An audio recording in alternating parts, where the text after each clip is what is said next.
काफी चर्चा हो रही है। यहाँ तक कि आपके राहुल गांधी जी भी जो है वो भी बिहार में ही गए हुए हैं। तो आप जरा पहले बताइएगा हमारे दर्शकों को कि आप लोग की तैयारी कैसी चल रही है।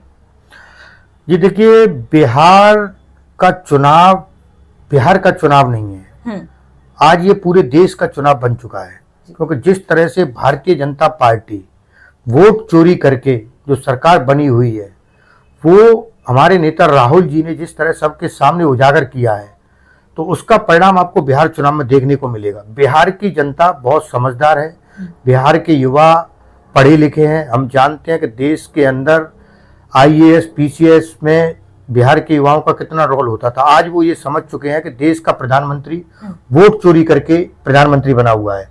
तो ये मुद्दा वहां देखने को मिलेगा। और निश्चित तौर पर ये जो बोलते हैं कि डबल इंजन की सरकार है बिहार के अंदर अन्य राज्यों में, तो इनको बिहार से अब वापस जाने की प्रक्रिया शुरू होगी और इनको गद्दी छोड़नी ही पड़ेगी। अगर वोट चोरी हो रही है तब तो हो सकता है कि बिहार चुनाव में भी वोट चोरी हो जाए। नहीं, इसके लिए अब जनता खड़ी होगी ना। यही वोट चोरी का मुद्दा तो सबके सामने लेकर के आई।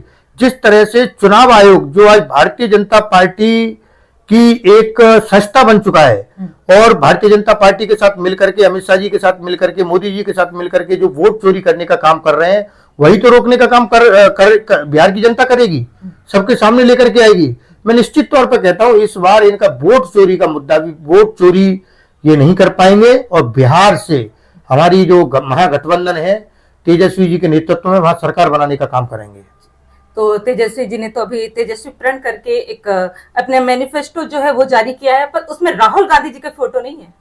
नहीं, देखिए, ये तो एक ह्यूमर बनाने की कोशिश की जाती है। हम पहले ये एनडीए क्या है अफवाह बनाने की कोशिश करेगी। पहले एनडीए बोलता था कि इनके पास कोई मुख्यमंत्री का चेहरा नहीं है। हमने तेजस्वी जी का चेहरा सबके सामने घोषित किया, लेकिन वो अब आज नीतीश जी का चेहरा घोषित नहीं कर पा रहे हैं। क्यों?